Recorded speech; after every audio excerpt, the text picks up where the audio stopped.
defined each category of the people, and by birth you will acquire the social status and your profession. What is your profession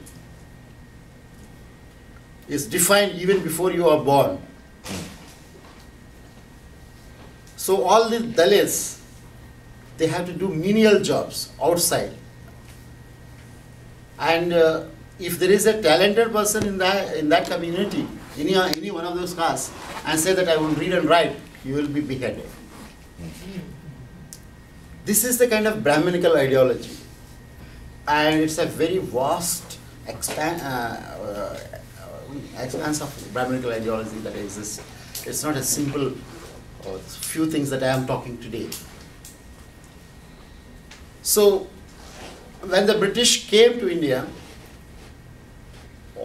unlike in Africa or in South America or other parts of Asia, there was a mature, already well-entrenched ruling class, that is a Brahminical class, that was existing in India. The British was not to dominate the tribal communities there. There is already existing Brahminical ruling class. Of course, the Muslims were ruling in large parts of the country, but the main interaction and alliance of the British was not with the Muslims.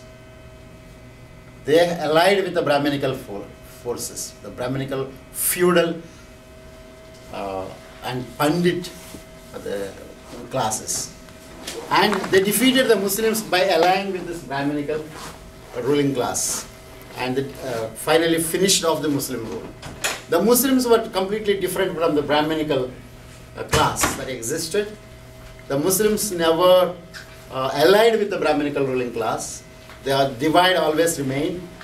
And the Brahminical class saw an opportunity in the British power to defeat the Muslims.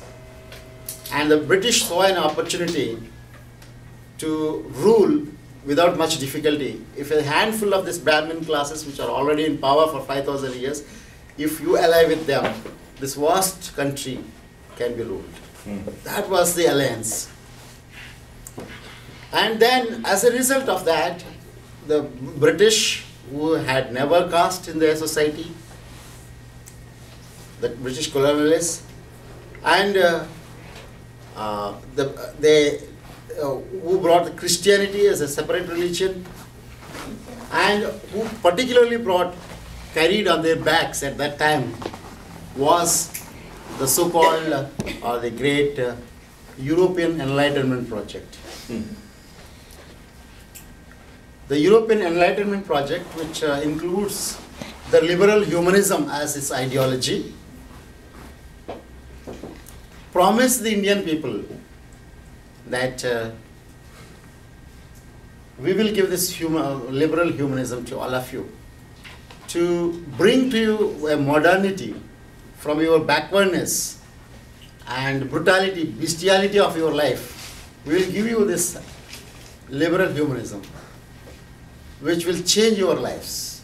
A modernity, British colonial project promised the modernity project of the European Enlightenment to all the people. Initially, the Dalit people were very hopeful about it. Yeah, there could be a change. If you bring the liberal humanism, there will be no caste.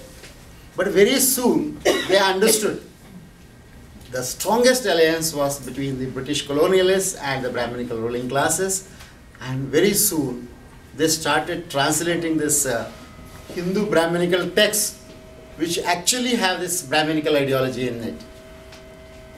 The European scholar, either from Germany or from anywhere, sponsored and engaged by the British colonial machinery there, they sat across the table, the Brahmin on the other side and the white scholar on the side, that started translating into English the Sanskrit texts. Thousands and thousands of Sanskrit texts were translated. And the Brahminical ideology is recast in English language now. And the Brahminical ideology became the ideology of the British Raj, what we call British Raj or British India, which is there are two ruling classes, I mean allied ruling classes, Brahminical class and the British colonial ruling class. The alliance that ruled for the next 200 years, they actually helped the caste system consolidate and rigidify further.